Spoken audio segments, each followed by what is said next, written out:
In this series of videos, we're going to begin to talk about something that is called a stream. Okay? But before we even get to that point, I want to begin by asking you a question. So, we're all familiar with the concept of infinity, right?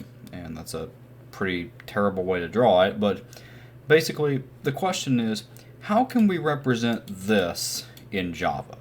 Well, I mean, one way someone might immediately think is to, let's go to IntelliJ, we can represent the largest integer with integer.max value.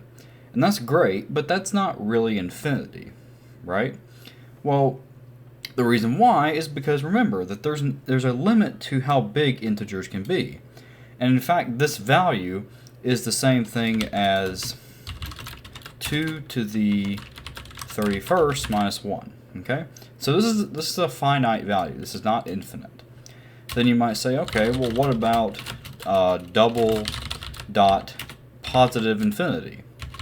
Well, the issue with this is that, again, this is closer, but this is really just a representation of infinity in Java, and it has its own issues, namely with the fact that it primarily deals with floating point inaccuracies. Okay? So, okay, well, I guess the better question is, how do we store a list of infinite, let's say we want to store a list of infinite strings. So let's first create a list, a new array list. Let's say that we want to create a list of infinite instances of this string, okay, the character A, okay? And, you know, that seems like a plausible thing, but, you know, how can we add infinite A's to this list? Well, one option might be to use a for loop, but then what is the upper bound? Well, we don't know, because we don't have a representation of infinity. But then the answer might be, okay, well, let's have a while loop that runs forever. Okay, that's much closer to what we want. Okay, so let's run this, but then we have an issue. Well, that issue is the fact that this now runs forever. Okay, and that's not really good, because now we can't do anything beyond this point. Okay, and even worse is that the program crashes with something called an out-of-memory error. The issue is that we're trying to store infinitely many of these A characters, but we don't have enough space in memory to do that. Okay, so the big issue is that infinity is hard. Okay, it's hard in computer science, it's hard in math. Okay, so the bigger issue is that memory is finite, right? You know, most computers and systems nowadays have at least 16 gigs of RAM, and we're using all of that to, well, not all of it, but we're using whatever amount IntelliJ allocates to its Java programs. That's what we're running out of. That's the memory that we're running out of. Okay? So, what is the solution? Well, there's something called a stream, which simulates infinity. Okay? So, what do I mean by this? Well, we can create a stream just like we would any other Java collection by doing stream, and we want to have a stream. Remember, the thing we want is an infinite series of the string A, right? So let's say we call this a stream, and then what we're going to do is we're going to use the stream.generate method. And this receives something called a lambda expression. Now, you've probably heard of that term before. In fact, you used it in both C211 and C200. And in both of those classes, you actually used the lambda keyword, right? A lambda expression, or sometimes called a lambda function, is just an anonymous function. Okay? So it's a function that doesn't have a name. And usually it's represented by, like, lambda, and then maybe like x, and then you do something in the body. Okay? So you have the parameter to the, or the parameters to the anonymous function, and then the thing that it does. Okay? Now, we like anonymous functions because they prevent us from polluting, let's see if I can write this correctly, from polluting the, what I'm going to call the global namespace. Okay? So what this stream will do is it will create a simulation of generating infinitely many A's. Okay? Because we can't actually store infinitely many A characters or A strings, right? That's impossible because, like we said, memory is finite and we cannot store infinitely many A's. Okay? So the stream is just going to simulate this by receiving a lambda expression that generates an A string. Okay? So let's see what that looks like.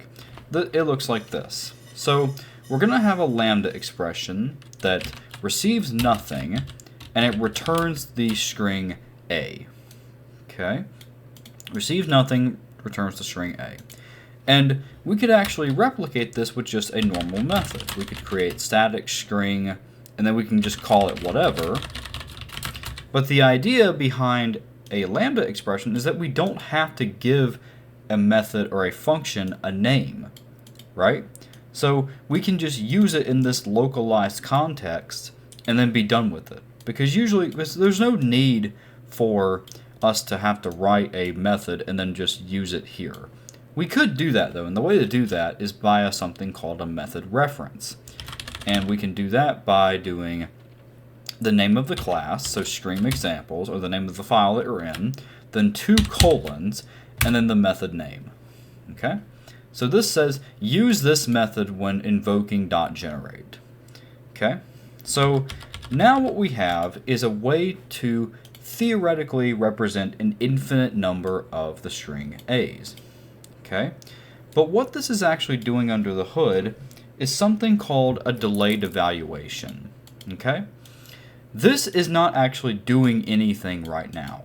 Again, this is representing the idea that we can generate an infinite number of these things. Okay? Now, the question is, how do we actually get some A's? Well, we can do that by, let's just print out something. Let's say we want to retrieve 10 A's and then put them in a list. Well, we can do that very easily. We can do A stream and then dot, and then we can do the, let's see, what is the method called? It's called .limit, okay?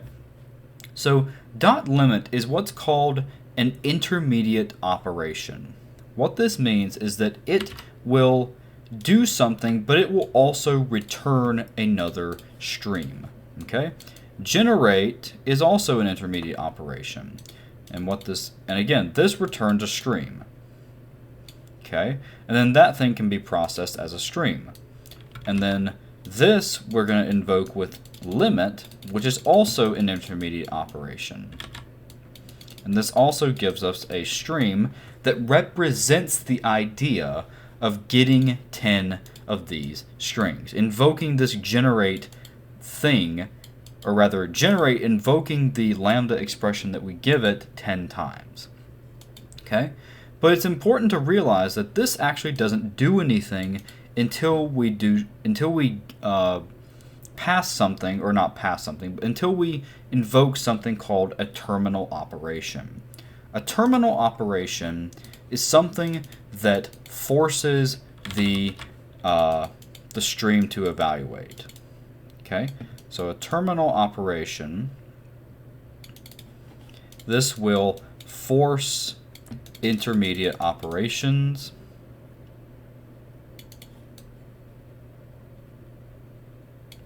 to evaluate.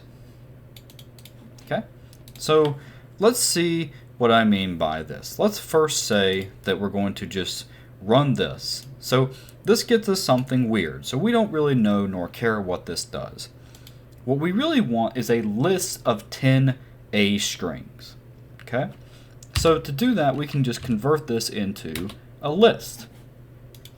Okay, and converting this into a list is, so the toList method is a terminal operation.